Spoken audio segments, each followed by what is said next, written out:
Hi, everybody. Welcome to Am I the Asshole podcast. I'm Danny Vega, joined by my lovable co-host, Sarah Lameme. Sarah, what's good with you? Oh boy.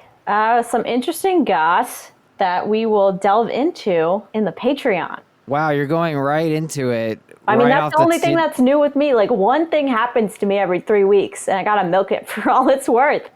That's very fair. But can you tease the goss? Can you tell us anything else? I know the listeners, they're okay. I got the tea.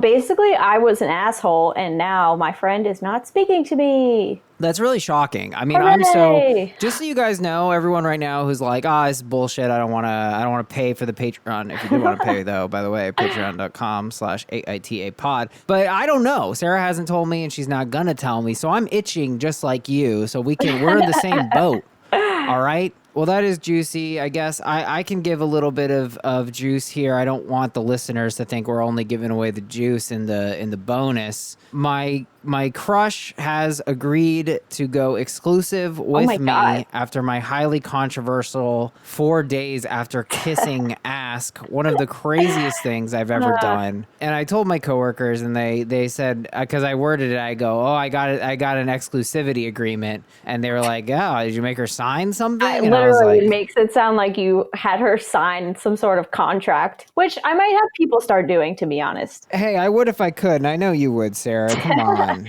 I 100% would. At this point, you're signing a non-compete next time we go on a date. Absolutely.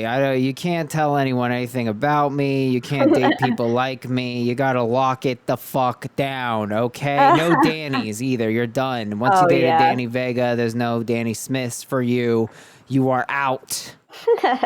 I'll tell you, though, it's funny because, everyone's telling me, hey, man, don't get in a rebound relationship. Hey, Danny, really, though, don't get in a rebound relationship. And I'm like, fuck you. I'm doing it. Literally. No, so it was funny, though, because I could sense my dad kind of tensing up. And then today he goes, because he knows some vague details about the crush. And he goes, so you guys are living together? How is that going? And I was like, what? How insane do my people think I am? I haven't moved in with anyone. I would stage an intervention if you had moved in with someone. In full frankness, I have done this. I was with a girl. This is before. This was over 5 years ago. I was with her, and after 2 months of hooking up, I wanted to move in with her, and all my friends were like, "No, you don't. You think you do, but trust me, you totally don't." And I didn't. I listen. I'm dumb. I need to be told. I need to be corralled like a monkey. I guess you don't really corral monkeys. That would be good if you did corral monkeys. I'd be interested in seeing. I'd watch that. A bunch of monkeys being lassoed. Don't lasso their neck, okay? You go for the feet. You trip up the monkey. They drop the bananas. It's a good time for everybody.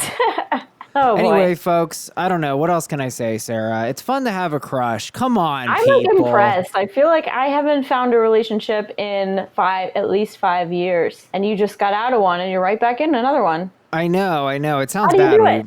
I guess all I can really say is that I think I've kept some people around me, not in a shady way, but just, this was someone I've known for a while. And, my radar went off. I was like, I believe there are signals being sent. Of course, my radar is trash. I don't know anything about women anymore. I forgot all that shit.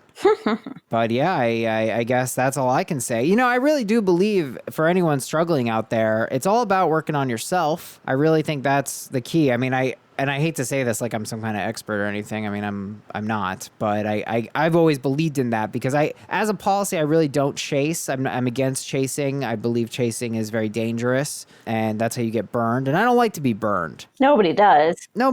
So you don't chase. You cultivate your life and your skills or whatever that may mean to you. You essentially become the best version of yourself, and the people will come to you. That's what I've always believed. And I believe that about this podcast as well. Like we don't really promote it or anything. And despite that, people listen to it and I talk to people about it and it's been amazing. That's true. It's kind of the secret. I mean, I make Yeah, fun of the secret, but literally. it's like if you do shit that's aligned with who you are and is meaningful to you and you keep doing it, eventually the right people will gravitate toward you. I mean, you're going to catch a couple bees as well, or some other metaphor. There's going to be some I get what you assholes mean.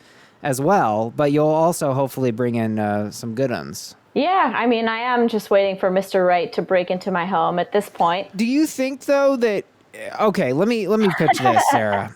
You've gone on lots of dates. You've been out in the field, and Yes. everyone's telling me. I'm hearing horror stories, by the way, out there about New York dating. Which I went on Bumble for I don't know, maybe 3 or 4 Like hours. 3 minutes. I know, but I hated it, and I hate the concept. I hate the apps, but like just how bad men are. My friend was telling a story about this guy who basically completely lied and was like, "I see a future with you," and was really buttering this girl up. I can't wait to do this in 2 months. Really painting a whole picture of a future, and then just totally ghosted after having sex with her. And I'm like, Yikes. okay, I get it now. Now I'm starting to understand the I hate men thing, and you run into a lot of that on Twitter, man hating. Is that aligning with your experiences, Sarah? Just lying men? Oof. I mean, that's a special degree of sociopathic that, knock on wood, I don't think that I've encountered. But, I have experienced that to a lesser degree, mostly just guys who either claim they see this going somewhere, but their actions don't match up, or they Right. act like they want a relationship,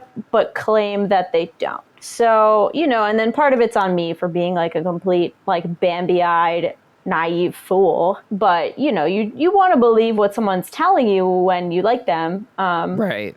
So, I don't think I've had like super bad dates, like standalone dates. It's more like what happens when you get to like the 4 to 8 week mark.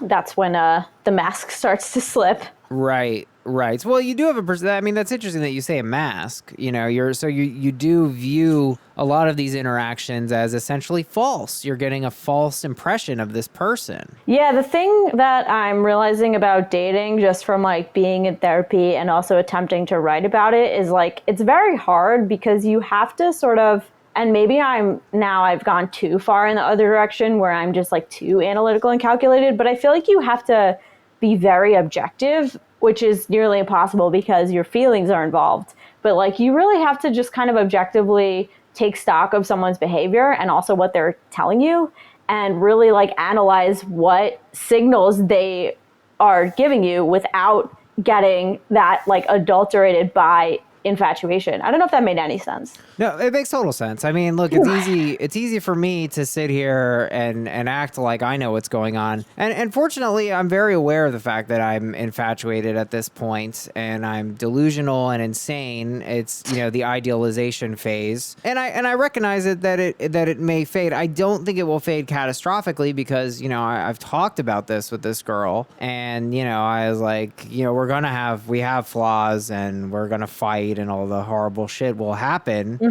I mean, it's not horrible. You know what it is? It has to be navigated. That's it. And there's a perception when you're in this phase that everything's going to be smooth sailing and everything's going to be perfect. And that's just not what it's going to be. It's going to be good. It can even be great, but there's always going to be conflict. And we're both kind of fresh off relatively recent breakups. So we've talked a lot about our exes and what went wrong and why conflicts weren't resolved and all these kind of things. I mean, it's been very intense, which for me, I think has increased the level of infatuation. But, I think it's mature of you to say that. I think it's on point because, things get real. Yeah, I mean, it's easier, I think, also when you're dating someone that you've known. Like when you meet someone off an app or like basically off the street, it's like you don't know anything about them. I feel like the threshold for trust is just so high. Like this person could have like a whole ass family, like they could have massive debt. You really are just going in totally blind. Now I get why people say that you should try to date your friends. Yeah, I mean that's always been what I've done. If not a direct friend, a friend of a friend, I don't. Yeah. I don't know. I guess, and I think that does go back to what I'm saying, which is that like if you have people in your life that are contributing meaningfully to whatever it is that you do, which might be biking or podcasting or writing or eating horse. I don't know you. I don't know what shit you're into, but I hope you get really into it and you cultivate relationships with people who are also into it, and then you'll find the right folks for you. I mean, that I guess I believe that. You got to believe in something these days. You got to believe in something. You know, I mean, look, I think it works for like religious people. I think it's very obvious, right? Because religion is very important to them. I feel like that comes with its whole other set of... Well, it does, but I'm just saying, you know, it's about cultivating a specific life, because if you don't cultivate, then you got nothing in your garden, because a cactus isn't going to show up. All you got is weeds. You know what I mean? And sure. So you gotta make yourself a garden, people. And other things. Oh my God, and now this is a horticulture podcast. Yeah, and by the way, I'm really curious about eating horse. I hear they do that in Montreal. I'd like to go. Do they? Yeah, because the French eat horse. Do they? They do. Yeah, they do. They'll eat a horse. I do not ever recall seeing that Well, anywhere, it's hidden away. It's hidden by the media. They don't want you to know, but it's out there. The French eat horse. You heard it here first, people. And you know what else you heard? It's time for some guess the verdict. AITA for pushing off a girl on my lap and making her cry. Not the asshole. Ugh.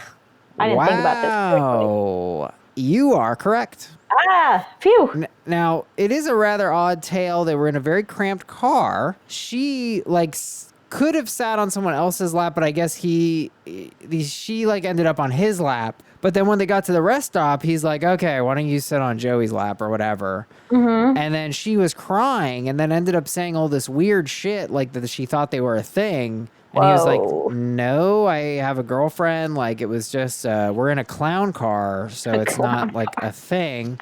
Top comment, haircut idiot writes, NTA, I think this girl doesn't know how to handle rejection. I don't even think that's it. I think this girl doesn't know how to handle, you don't know what's happening right now, lady. You maniac.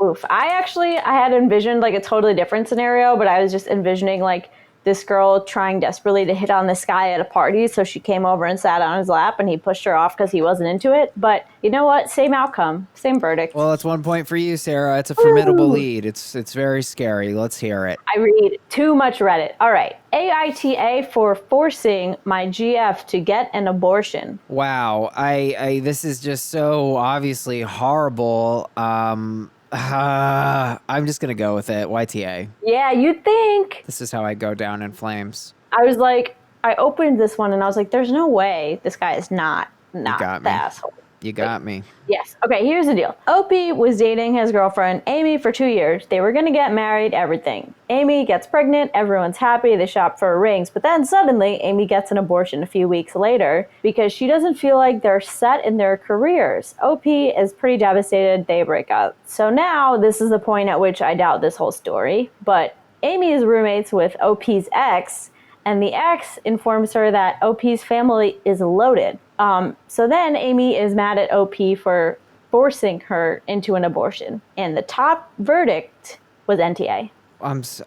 What? So wait. So she regrets she regretted the abortion because he's loaded. Is that what I'm understanding? Essentially, like she didn't feel that they were set in their careers yet. So she gets an abortion, but then OP's ex, who's also her roommate, is like, hey, OP's family is loaded and he could never work if he wanted to. So basically, you're right. I'm ready to just do ESH. You don't live with your roommate ex. That's one of the craziest things I've ever heard. Yeah. I'm going to go with this story is just like a fake story to drum up people who want to talk about abortion rights. But I hope. Yeah. Talk about cultivating the wrong people in your life with that. Like, yep, I live with his ex. Oh, okay, great. That's super healthy for everyone. Really brilliant strategy there. AITA for telling my mom she's a whore. Whoa. Oh my God. Okay, I'll have to go ESH. You would think, but you would be wrong. Wow. Mom, this is ridiculous. Mom had reached out to the man. She was emailing with this man. By the way, who emails? What kind of weird, if you're going to do weird shit, do it over text. She reaches out to the man that ruined her marriage with 4 kids. Okay, one of the kids is OP, and she's like, yeah, I started emailing him again because the marriage is already dissolved. And she's like, what do you think, OP? And OP is like, stop thinking with your vag, and called mother a whore in that conversation, which isn't very nice. Pretty harsh. It is kind of harsh, but when you ruin a marriage and you have 4 kids, the amount of instability that causes, you gotta understand that OP has a right to be pissed. Crazy Robust, top Reddit comment, writes NTA, you call it like it is, a bit harsh, but sometimes you have to be for things to sink in. So wait, it was NTA? It was NTA. And mom is. Because mom upset their whole life with this man. And then then emailing him again. I mean, it's weird. I mean, why tell your kids that you're doing that? Exactly. Just like a TMI. TMI. And does it change your opinion, Sarah, if she was using an AOL email address? Oh, absolutely. AITA for kicking my friend out because of breastfeeding. I feel like you're a little trickster today, so I'm going to go against the grain. Obviously, that's intuitively a YTA because what the F? So I'm going to say NTA. You are right. Yes! I was being a trickster. I clinched. That's 1-1. I will not lose. You did it. Okay, so here's the plot twist. They were in a group of friends. The friend that OP kicked out, quote, because of breastfeeding was actually a jackass friend who was not breastfeeding, who was being a dick to the woman who was breastfeeding. So OP got all tricky with the wording. They didn't kick out the friend who was breastfeeding. They kicked out the friend who took an issue with it. Oh my God. So confusing. So weird. But it happens. I liked that it was tricky. I had to get you one time at least.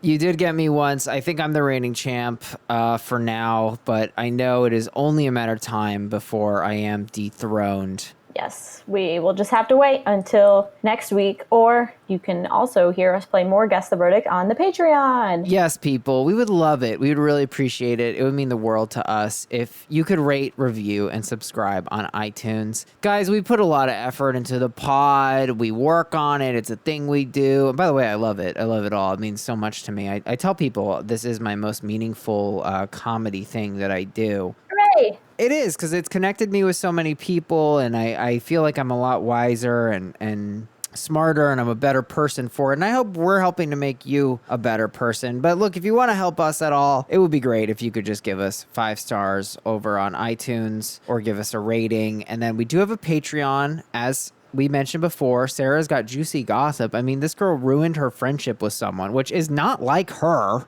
Very unlike me. What can I say? I can't wait to know. I'm itching. I know you're there like, well, Danny, I don't want to pay for the Patreon. I don't want to do it, Danny, but I want the story. I feel the same way. Okay? I'm making Danny pay me for the story. I'm paying Sarah. I want the story, but that's the juice, and it's going in the Patreon. It's going in 2 weeks from now because that's when the bonus episodes come out. And maybe you're saying, well, Danny, why isn't there a weekly bonus episode? Well, there will be, Roger. We're gonna have weekly bonus episodes as soon as we hit $200. So where are we now? I think we're at 145. So quick, we need 11. Actually, we're at 143. We need 11 and a half people. So I don't know what a half person is. Maybe you identify as half a person. Pop onto the Patreon and we'll start doing weekly eps. Thanks for putting up with that little ad. Let's do this damn thing for you people, because you know we got one heck of an ep for you today. Thanks to our new Patreons, Liliana, Kay, and Maeve. Welcome to the asshole horde. We still need a better name for the Patreon people. We do. I admit it, guys. Yeah, I admit it. Name. When we hit 200, I'm going to drill down. I'm going to hire a team of writers and come up with a freaking name. Assholes, asshole arenos, NTA squad, ethics team. Ooh, ethics team. The Danny and Sarah, Danny, I hate Danny, but I like Sarah group. I don't know. I like that. I was going to say something with judges. Judge Judy's. How about the Judge Judy's? That's fun. The Judge Judy's. I love that. That's fun. We got one heck of an ep for you. Our second story of the day, AITA for kicking my daughter out of my house and not wanting to see her again. That's a bunch of juice if I ever heard it. But first, AITA for telling my cousin I won't make an exception for her son at my wedding by you, mashlit. I, 26F, am getting married in about 2 months. I sent out my wedding invitations recently, and at the bottom it says, in all caps, adults only, no exceptions. I love kids, but my fiance and I made the decision to not allow kids/babies to our ceremony. Now, is that a hybrid of a kid and a baby? What is that? Sorry, bad joke. To not allow kids and babies to our ceremony because they get bored, cry, won't sit still, have tantrums. And I just don't want that to happen during our wedding. We're also going to have an open bar, and I don't want a bunch of drunk adults around my little cousins or my friends' children. I have a cousin, we'll call her Sam, that texted me last night saying, quote, "So you're dead honest, seriously telling me I cannot bring my son to your wedding?" To which I said, yes. Sam responds, "Then I can't come, and that fucking kills me. I just want you to know how badly I want to be there, and I've dreamt my entire life of standing next to you at your wedding, but I just can't be somewhere with someone who doesn't want the other half of my heart there." Oh my God. She's trying to guilt trip me into letting me bring her son, saying, quote, "I just want you to know it's not vengeance. When I don't come, I'll probably cry like a biatch the entire day." I suggested that she take her son, he's 7, to his friend's house for a few hours so that she can attend. She says, quote, "I can't just tell him no and leave him somewhere. I'm not strong enough to do that to his sensitive little heart. It would hurt him too much. He's too smart to manipulate." I'm not asking her to manipulate her son. I'm asking that she be an adult and tell him that he can't come and that children aren't allowed to attend, so she'll take him to his friends while she's gone. Not to mention that she's angry that I didn't choose her to be my maid of honor. I chose my stepsister. While on the phone, Sam said, "Look, I don't mean any offense by this, but fuck her." She's mad because my dad cheated on my mom 10 years ago and married the woman he cheated with. She hates my sister because she hates my stepmom. I ended up being on the phone with her for half an hour talking to her about this, with her constantly telling me, "I'm trying to get sober, so I just wanted to talk to you and tell you how I feel," which to me sounds like she's going to blame me if I still tell her no, and she decides to drink, so do drugs again. We ended the phone call with her saying, "Will you just promise me one thing, even if it's a lie? Will you just promise me that you'll consider it and that you'll talk to your fiance about it?" So I told her yes, that I promised I'd consider it. And I did. I consider it. I talked, angry cried to him, and I'm not changing my mind. AITA. Oh my God, this woman sounds exhausting. Nonetheless, it is my duty to defend her. I mean, I will slightly say I don't like OP's little double talk here that, "Oh, I love kids." No, you don't. You are annoyed by kids. You and can like kids and not want them at your wedding. You can, but what are you really saying then if you love kids? You know, you don't love kids, you love adults because you're not letting them at your wedding. How come every wedding I go to, there's kids? Because I feel like the no kids wedding trend is a relatively recent thing. Well, it's because you don't love kids. You recognize that kids have their place, but you don't love them at your wedding. So quit trying to act like you're some kind of good person. What does that mean then when you say I love kids?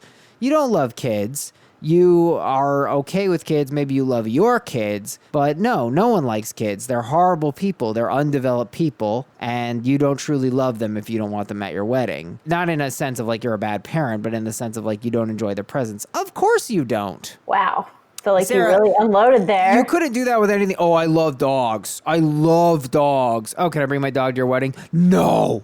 Absolutely not." "Then why are you saying you love dogs?" "Because I do." That's like an actually perfect analogy. I do love dogs. You can't just let a dog run free at your wedding. Have you ever been to a wedding where guests would bring their dogs? I wish I had. Let me tell you, it would have added So a lot. do I. It would be a lot more fun. What is OP trying to do here? They're trying to make us think that I think it's a little weird to not allow kids. I think they're not taking full ownership over what this policy does. That's what I'm getting at, Sarah. As a piece of rhetoric to say, "I love kids." Well, we all love kids, don't we? We all were kids. We came from kids. In a sense, we are still children. But Oh my God. We have some people in the group who definitely hate kids, so I don't even know. Oh God, I know. Someone got lit up with reports because she kept calling people breeders, and I was like, actually, I'm gonna allow breeder. I think that's technically not an insult.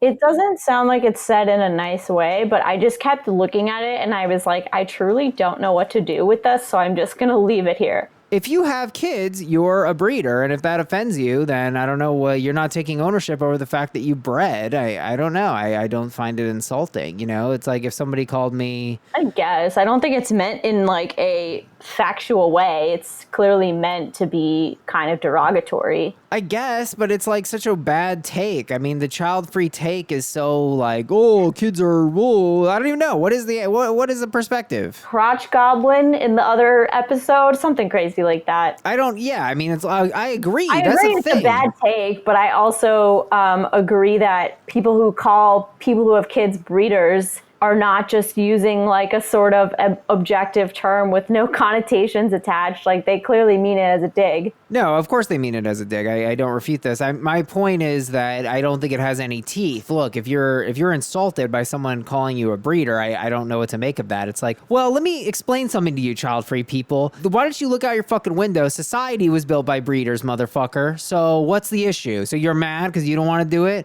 You know, like it's got no teeth. Who's insulted by this? Yeah, I mean, I definitely think it says more about the person saying it. Exactly. It's cringy. It's such a cringy weird thing to say. It's a weird insult. It's just weird. It's terrible. It's not even. Call your parents breeders as well Exactly. if you want to be like this. What are you going to scream at your parents? Oh, well, you're a crotch goblin. It's like, it makes no sense. It's just not. Yeah. Anyway, we got way off track. But, we got into the politics of managing a Facebook group, people. But my point is here that I think you are allowed to set the rules of your wedding. That's a no-brainer. You can have different philosophies. Like some people want their wedding to be like a family celebration. Some people want their wedding to be like a party. And you don't want kids at your party. They spill stuff. They cry. You can't listen to all the songs that you want. They're shitty conversationalists. They got nothing good to say. They tell terrible stories. Terrible. Nothing has happened to them. It's not even that, actually. It's that they don't understand what's happened to them. Right. And they go into like a million tangents and you're like, I can't even follow what's happening. Yeah, they lack the content. I just want to kind of roast kids for a second and say they lack the contextual knowledge to understand what has happened to them. They're unable to grasp what's significant or unique about them. And that I personally is probably find true because their brains are not developed. Yeah, well, no, and I find their lack of introspection disgusting. Okay. I think that they are crotch go. Oh no, I'm turning into a child free. What's happening? I'm turning into a child free. Oh God. So look, I think you're allowed to do whatever you want. It's your shitty wedding, and thanks for not inviting me, OP. But I guess just kind of looking at the way this interaction is going down, I don't know. I think it's a reasonable. I guess what I wanted to say is that I don't feel like OP fully internalized. Like you are going to piss people off with your little policy. You're going to create headaches. That's something I want to say.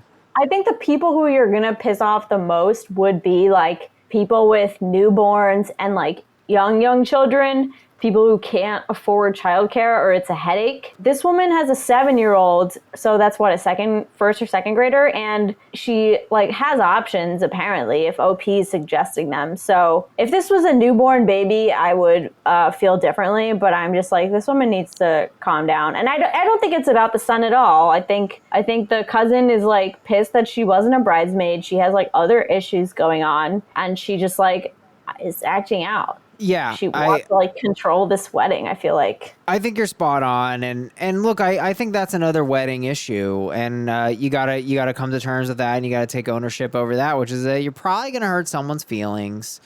Someone wanted to be a bridesmaid or the best man or whatever the fuck it was, and they're all mad at you and shit because you don't love them as much as they love you or whatever. You know, as time goes on, though, I have to say there's a very low correlation with like I went to their wedding, and so you know, I mean, I'll never forget it. So I'm like happy that I've been invited to weddings and gone to weddings. Right. But I've also been not invited to people's weddings and then been like, oh, I feel like you're one of my closest friends. And I feel like I know I'm a lot closer to you than people who were at your wedding. So there's an interesting duality there. I mean, I would generally urge people to just not worry about it. It's a big expensive party, but yeah, I feel like there can be politics involved. Like maybe they went to this person's wedding 3 years ago and they don't talk anymore, but out of obligation they have to go, or they have to invite them, and you only became friends last year, so they don't have room, too expensive, whatever. It's a whole political situation. It's a whole thing. I think this situation though is pretty much a no-brainer because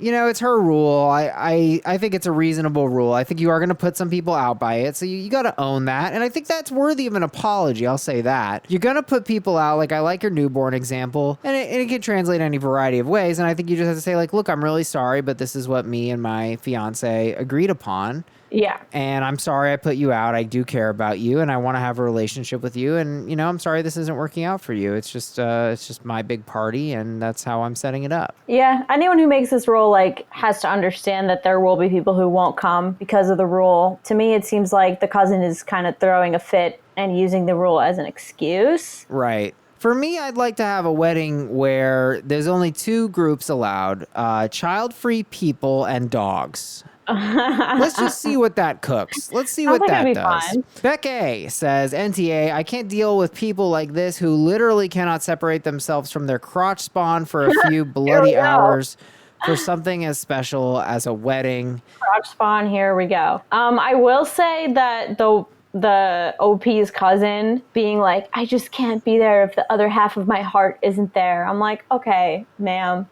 Well, I know it's really cheesy, but dramatic. It's just very dramatic. No, I think hopefully your kid goes to school. Of course. And you're like away. She's full from of your shit. Kid at some point. Like, she was just trying to lay on the manipulation. She tried it real hard. She failed. She failed. She's full of shit. I mean, I do think I was a really weird kid, and I didn't like to be left alone, and my mom slept next to me in a pull-out bed until I was 10 because I was a sickly child. Yeah, so, you know what? I feel guilty because I'm using all my talking points that I use on dates. But anyway, what?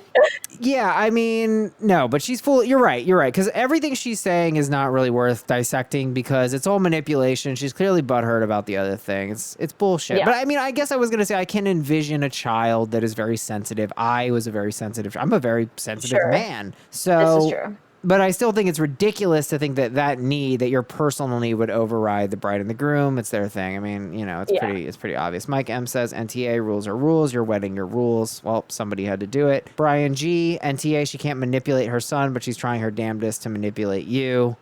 And boom. Big boom. Top Reddit comment by a kneeling ox. Jesus, not Jesus, people, Jesus, which I believe is Jay-Z. After reading all that, I'd rather the kid came by himself and she stayed home. That's fun. That's cute. She is the kid in that relationship. Kashi Bashi, top Reddit comment with a verdict. See, Sarah's doing her due diligence getting these things, people. NTA, I read the whole thing thinking she was talking about a newborn or at least a baby. A 7-year-old? No, ma'am. Find him a sitter. Agree. The first time I read this, I was like, oh, well, her newborn. And then I got to the end of it and I was like, hold on a second. Right. Yeah, I mean, I think trying to just kind of generalize the situation, she shouldn't make an exception. You shouldn't make exceptions. That's a bad look. You can't. So she didn't. It was her rule. I think you got to own it. You got to apologize. You're going to cut people out of your wedding that want to be there. Probably people are going to get all pissed, but that's it. That's what you want to do. That's what you want to do. I think we agree. AITA for telling my cousin I won't make an exception for her son at my wedding. I think we agree. Not the asshole, and the cousin is. For sure. Guys, this is just a reminder. I know. You're like, Danny, please, not another reminder, Danny. Anything but that. Please just rate, review, and subscribe on iTunes, guys. Please. See, I kept it tight. We have a Patreon, patreon.com, AITA pod. Sarah's dropping the juice. She pissed off her friend. That's juicy. You want it. I want it. AITA for kicking my daughter out of my house and not wanting to see her again. Brutal. When I was 16, my girlfriend got pregnant and her family sent her away, and I've had no contact with her or my child until recently when my daughter found me. I was excited to reconnect with her at first, but quickly found out she was carrying a lot of bitterness and resentment from lies that her mom's side of the family told her. One lie they told her was that I was the one who had run away after she was born. Another lie they told was that they had been trying to reach out to me for years to get me to reconnect with her. The truth is, I was the one over the years who kept coming back asking where they had sent her. Also, her personality is horrific. The first time she met my wife, she turned to me and said, "You left my mom for that? She's not that pretty." I wanted to cut off contact with my daughter right then and there, but my wife has actually been the one urging me to keep going. The last straw happened recently. She came to visit us at our house, and my wife made her lunch, and she kept criticizing everything. After lunch, she was walking around the house, and she saw a picture of our kids. We have 4 kids, 2 boys and 2 girls, who are all adults. But our first child before those 4 were born passed when he was 4 months old, and we still have the baby picture there. She picked up the picture and said, "You guys have a baby? Where is it? When he grows up, hopefully he doesn't inherit the looks from your wife's side of the family." Oh my God. My wife, I'm holding back a laugh. I'm a monster. My wife broke down, and by that point, I had just had enough of her whole attitude and comments and bitterness. I told her that the picture she was holding was of our dead child. Her eyes widened. She started to apologize, but I didn't want to hear it. I told her to get out and never come back. I don't want to see her again. She left a voicemail later trying to apologize, but I automatically deleted it. I'm just done, and I think my wife is too. She's in bed asleep, but she randomly wakes up and starts crying every now and then. Oh boy. The parenting ones are hard. Danny and I had this conversation over text recently, and I'm just like, I always feel like I'm talking out of my ass with the parenting scenarios because I clearly have nothing close to hands-on experience. Right. That being said, brutal. Yeah. Woof. You're right. We're armchair parents. What do I know? Oh, you're right. Take it with a grain of salt. I own it. I'm not a parent. I don't even have a pet. I got some water bottles and I fill them up. That's my duty to my... Yeah, I killed a cactus on my desk, so I really should not be allowed to talk. You lost a cactus?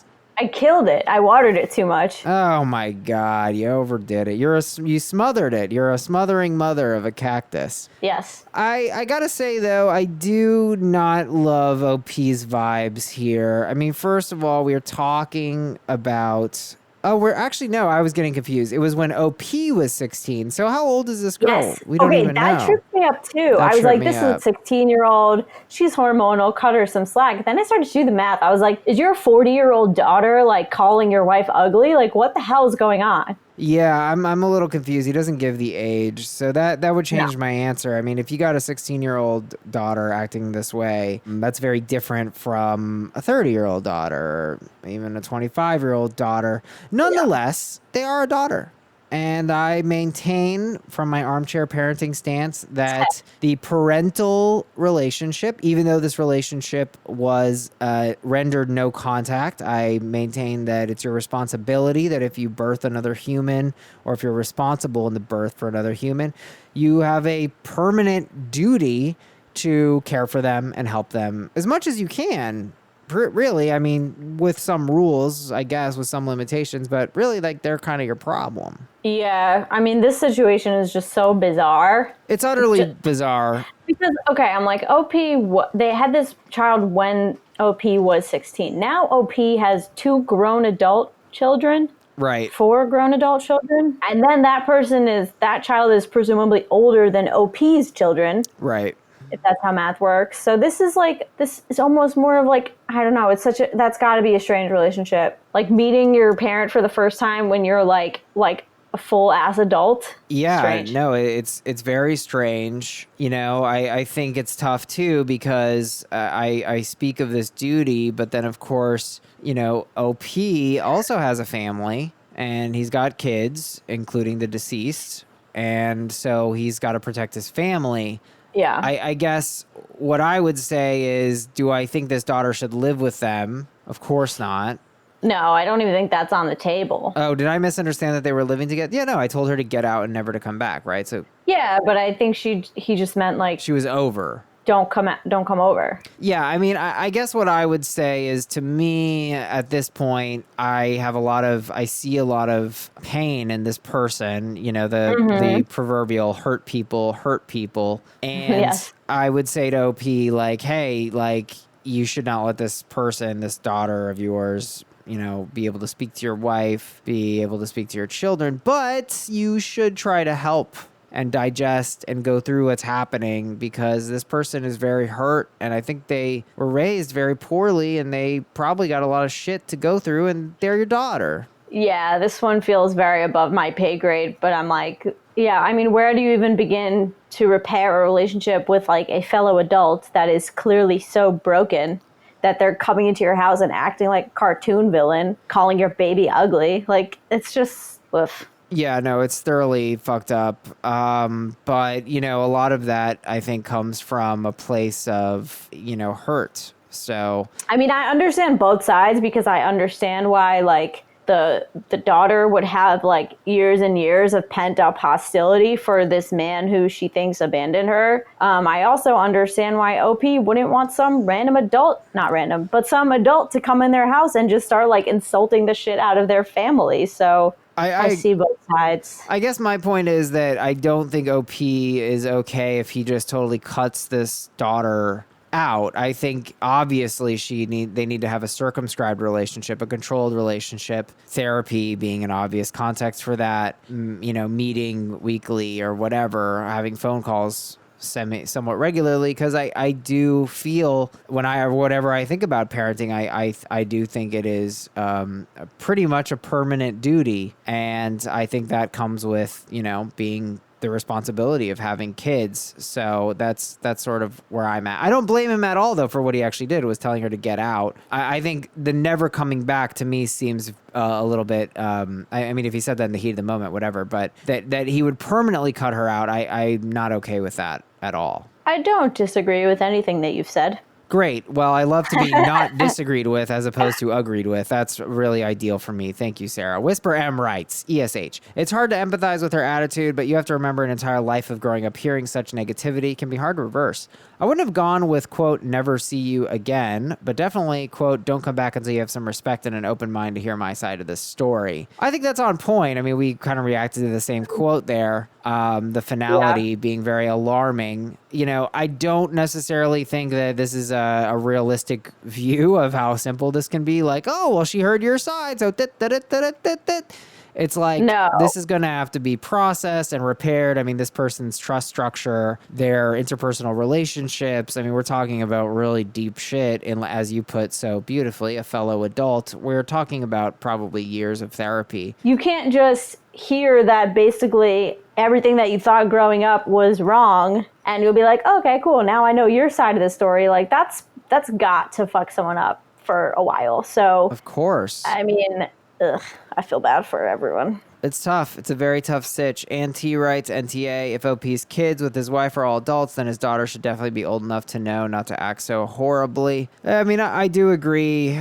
that it was horrible, but I don't know. It's hard the ages are relevant, of course, but when it's a parent-child relationship, my rules really change, because that's the deal with being a parent. Yeah, I guess what's interesting to me is, like, what was this daughter's goal here? Because it seems like she kind of just wanted to go in, get all the bad thoughts she's had towards her dad off her chest, and then what? But then, I don't know, like, still wanted a relationship? I mean, I think she's a mess of emotions and impulses and pain, and so no, I don't think there was a plan here. I think she's a mess. I mean, no one acts this way. Fair. Being mean in this way is irrational, and I think that's a good way to look at it. I mean, there's a great quote about that. When someone is mean to you, when someone feels the urge to shut you down, that is bad for them. That looks bad on their part. They're actually the ones who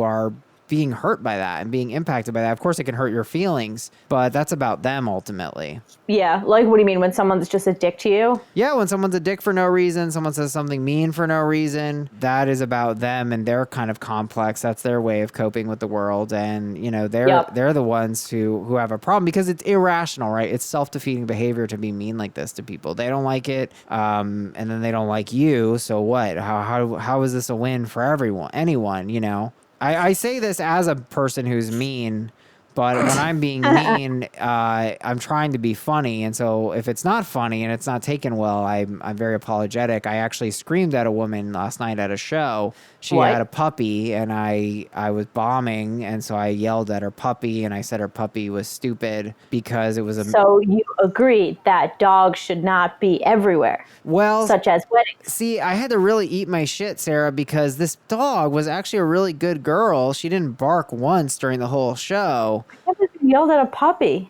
Is this a real story? Yeah, this is real. I mean, I was the back table wasn't laughing, and the back table had a dog. It was a 10-year-old dog, not a puppy, but it was a tiny dog. For me, All tiny dogs are dog puppies. equals puppy. That's a fact. Yes, Don't agreed. at me. I was talking trash and then I couldn't hear this woman because she was drunk. And so I ended up saying tiny dogs don't have souls. And I'm not good at stand-up is what I'm trying to say, Sarah. But anyway, I felt really good because after the show, I saw her and I was like, oh my God, I'm so sorry. Your dog is a good girl. And she was so drunk, I could have said, oh my God, I'm the man who lives in the clock tower. It didn't matter what I said, but it felt good to apologize.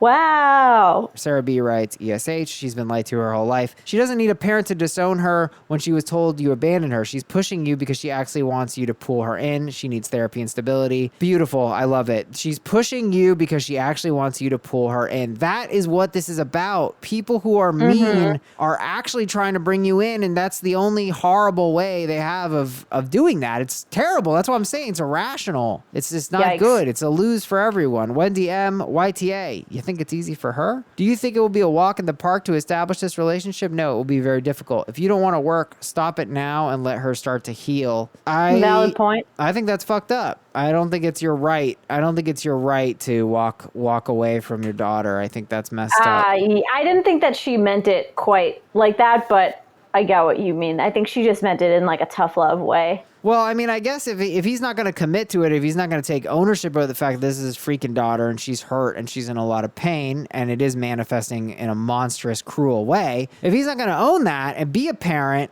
then yeah, he does need to just be gone with her and not sort of, the shit or get off the pot here, because it's like she's either your daughter and you're in, or you're kind of a piece of shit and you're not. Yeah, I think Wendy M is just saying that OP is going to have to be really patient.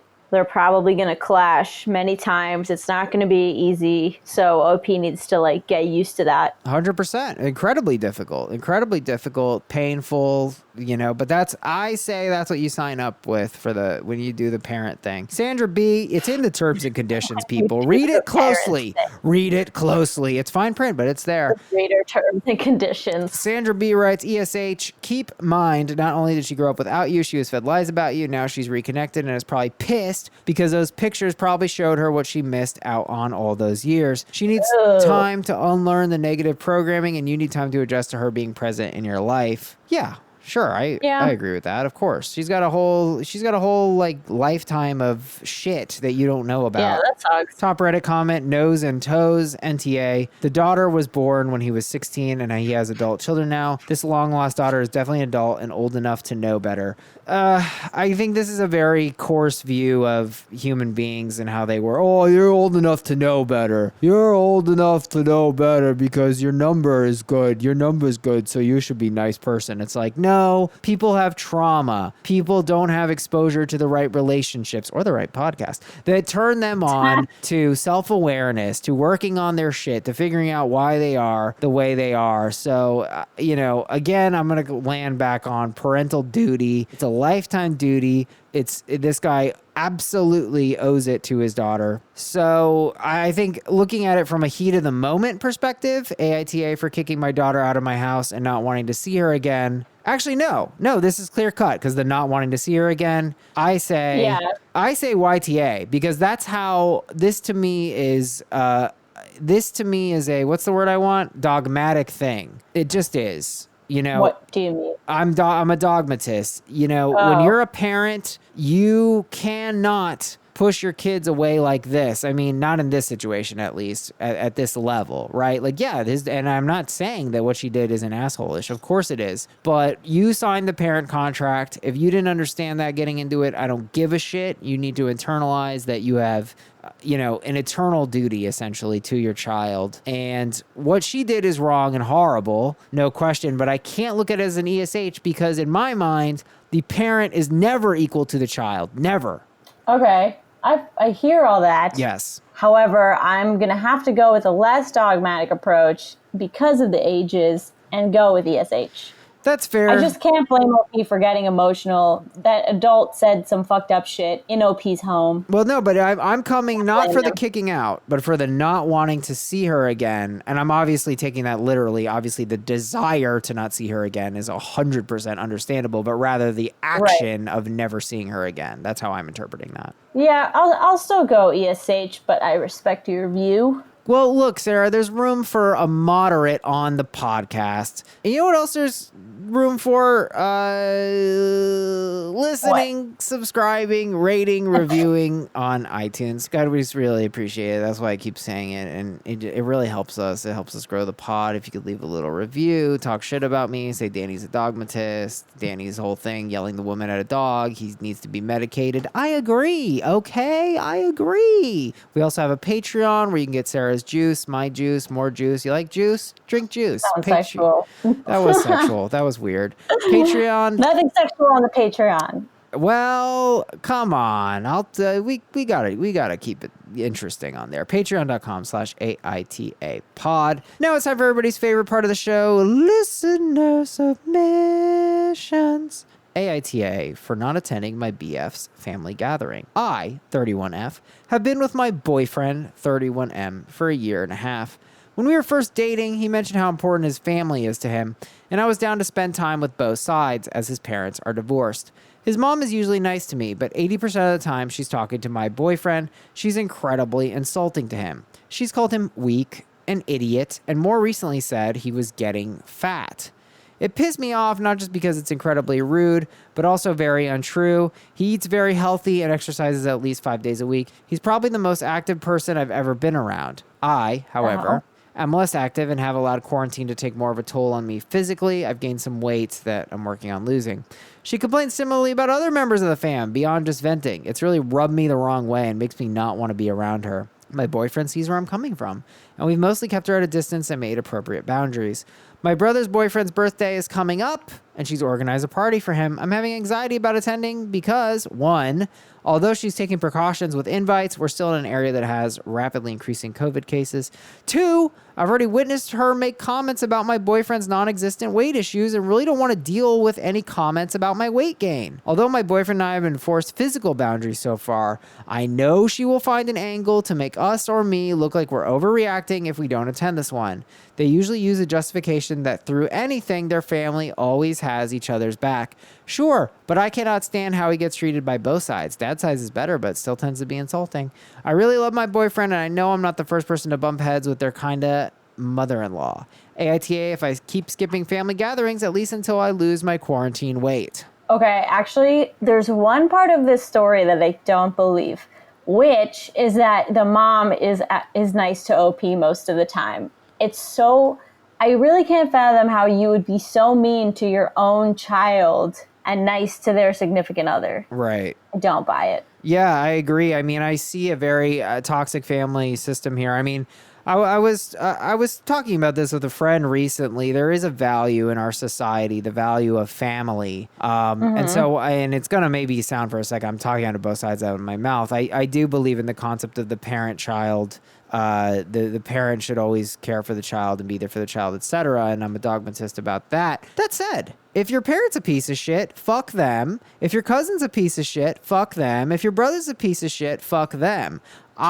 There is a myth in our culture that family is some kind of value. So only in so much as a parent bears a duty to their child am I on board. Otherwise, toxic people are motherfuckers. I don't care if you share blood or nothing. Fuck them. And I don't think it's a true value. I think when people say they value family, what they should really say is I value, meaningful, productive, healthy, beneficial relationships. That's really what you're talking about. And for most people, that is their family. It's interesting because, parents can have very toxic kids. That's actually one of my biggest fears, having like a sociopath child, like having a Ted Bundy or something. Big fear. Anyway. Weird response, Sarah. I think you need to take a step back from the true crime because I don't know how prevalent my son is a murderer and I'm a good mommy. Or even just like a defiant sociopath. I don't think that's very common, Sarah. I think you are too deep into the true crimes. I think it's not common, but it's possible. possible. I would say that it's extremely uncommon. It is definitely possible, however. Exactly. I'm waiting for the day where you're like, I'm no longer going outside. I will be murdered. There are murders all everywhere. I mean, that is literally what's happening with this pandemic. So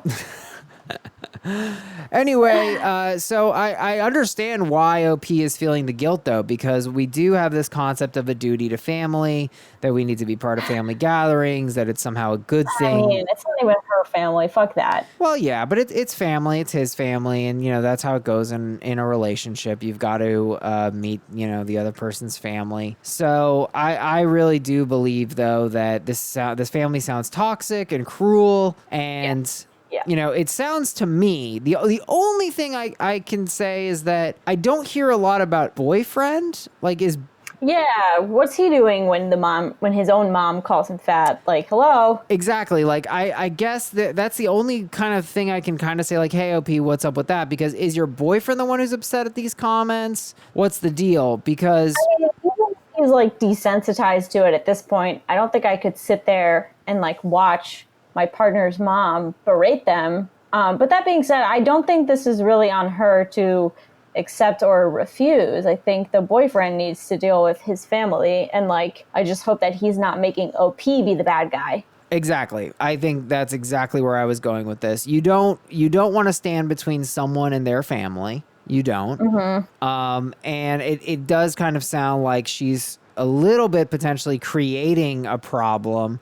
Sometimes people are in their toxic family system, or maybe it's not fully toxic. Maybe we can just say unideal. And you can't sit there on the sidelines and judge and say, oh, well, your family's toxic, so we're not going to the thing. But if that's what he wants and that's what he thinks is right, no way in hell is there anything wrong with avoiding the gatherings. Yeah. I mean, yeah. You shouldn't be an activist for a person to leave their family or stop talking to their family. I think that's cruel and it's messed up. But if you are simply saying, like, if the boyfriend is coming home and he's like, oh, I'm destroyed, my mother keeps calling me weak and an idiot, and she keeps saying I'm getting fat, then yes, it is absolutely appropriate to say, well, maybe we don't need to interact with those people. They're very toxic. Yeah. That's all exactly. I mean, I'm with you on the end half of your sentence. I wasn't, or whatever your point. The beginning half, I feel like it often, no one should isolate someone from their like healthy, well-adjusted family. Okay, fine. That's obvious. But I think oftentimes it does take someone coming in from the outside to point out that like, hey, your family is toxic or like, narcissistic, or I don't know, like your mom shouldn't, or like, hey, you feel bad every time you see your family, like maybe limit this. Well, see, you got me there, but you lost me at maybe you should limit this. I don't think it's your place to push an action. I think, I'm taking what you're saying very literally. I think you're 100% right in terms of you want to point out, you want to say this, you want to say, hey, I'm noticing this. I think that this suggests some toxicity or whatever it may be. You want to make observations. That's what a partner should do, is help their partner understand, their relationships. What I was trying to say more is you don't want to be the one to step in. You don't want to be the activist in the separation. You can tell them what you think is true, and you can guide them in that process if that's what you really believe and get them to that. But you don't want to be the one to say, hey, we got to cut your mom out of your life. That's not right. You can guide them, but you cannot put demands like that onto someone. I just think it rarely works out well if you try to do that. Try to do what? Try to put demands. Well, yeah, I think it's wrong. I think it's wrong to be demanding about that. It's wrong to step in between someone and their family. And it's wrong to step between someone in a relationship that they're still very attached to. That doesn't mean you can't point out. I like the phrase point out. You can tell them things about their relationship, observations you made, but that's a far cry from isolating them, as you said. I don't think you should isolate them. I think you should help them isolate if that's what they want to do. There's a big difference there. I guess. I think you're being like a little bit too literal. Like, I think when you're dealing with, like, we read about all these families all the time that are like, just like manipulative, abusive, like all these bad things, I don't think it's a big deal whether you suggest to someone what they do versus if you employ like psychological tactics to get them to realize it on their own. Sometimes you do need someone to like tell you straight up that a situation is bad. My point is, Sarah, there's a big gap between, honestly, I think the best thing for you is you should maybe go low contact with your family or go no contact with your family. That is the mode of conversation that I'm talking about compared to, I think your family is unhealthy and so I refuse to go to any of these events. That's the kind of thing I'm talking about, is pointing out, conversing, having a dialogue versus kind of actively pushing them to make that choice because this is their family. That's it. I mean, I guess the thing is, again, I'm speaking out of my ass because I don't have experience with this, but I don't really have a huge problem with either. I think if you don't want to be around people who are toxic, then it's okay to remove yourself from the situation. But saying like, we are never going is a problem. Right. I think we see eye to eye for the most part. And I honestly think OP sees eye to eye with us. They're right that they've enforced the physical boundaries. And I trust that OP is not sort of just judging from the sidelines. I mean, that was the other thing that kind of alarmed me, what you said, Sarah. I love psychobabble. My dad's a psychologist. But I'll tell you, my dad has pushed back on me whenever I've said, oh, my friend's a narcissist or whatever. Because that kind of rhetoric can be very toxic to growth, to good communication. So you don't necessarily want to play the diagnostic game, start labeling people because I'm not even labeling these people. I'm just talking about like, no, you said generally though. You said generally that you're labeling someone in a situation where like, oh, your mother's a narcissist. It's like, what is that for? What are you really trying to do when you do that? It just, to me, that typifies a very activist approach. Whereas exploring that person's feelings and pointing out to me is a little bit more passive and being a helpful partner. That's kind of the duality that I'm talking about. I guess I was just speaking generally to like all the types of situations that we cover and also just like all the subreddits like raised by narcissists and just no MIL and all that stuff. So I was just speaking to like the range of like terrible families. Of course. You want to avoid. I don't necessarily think that this family is that. I don't have any evidence. I think the mom is mean. That's all I can say. Right. Well, I'm just saying, like, if for instance, you're dating a new guy and I think he's a total narcissist, I'm saying the proper tactic would not be to say, Sarah, this guy's a piece of shit. He's clearly a narcissist. That's it. To not come at this guy, but rather I would be like, Sarah, I noticed that after your dates, you feel like your energy is really low and you've kind of complained, and yet you tell me you're still dating this guy. So I'm just a little bit confused. Obviously they're in a more intimate relationship than, podcasters and friends, but there's a way of approaching these things that I think is a little bit less aggressive. And I think that's the best tactic. Yeah, I mean, it doesn't even seem like OP is being aggressive. No. I think we've just gone on an extrapolation tangent. Well, I think it's a really... But sure, sometimes directness is useful and sometimes it's not. Yeah, absolutely. And I no, you're 100% right. I wanted to go off on this because I've been thinking about the family thing and the value of family because, I was on the dating apps and everyone's like, family is my value, family and margaritas. Every girl is family and margaritas. Obviously. Wait, how did you come across my profile? I know. I had to swipe left for professional reasons. So, OP, I'm sorry, I've diluted the response here. But look, I think OP is a good person. I don't see any of this in what they're saying. I think OP is being very aware. They're being very conscious. I trust that boyfriend is impacted by this and they're simply concerned for boyfriend. Yes. And I hope that was helpful to you, OP. AITA for not attending my BF's family gathering. I am saying not the asshole, and this family is, these people. Yeah, not the asshole, OP. I think you have the right instincts so far. Just hold strong. If nothing else, just blame the pandemic. Yeah, we've got a good excuse these days. How about that? Yep. All right, guys. Well, that's been the ep. Thank you so much for tuning in. Thank you so much for the listener submission. We love to read it. And we'll see you guys next Monday morning. Please rate, review, and subscribe on iTunes. Patreon.com/AITA. Danny, please stop advertising, motherfucker. Stop.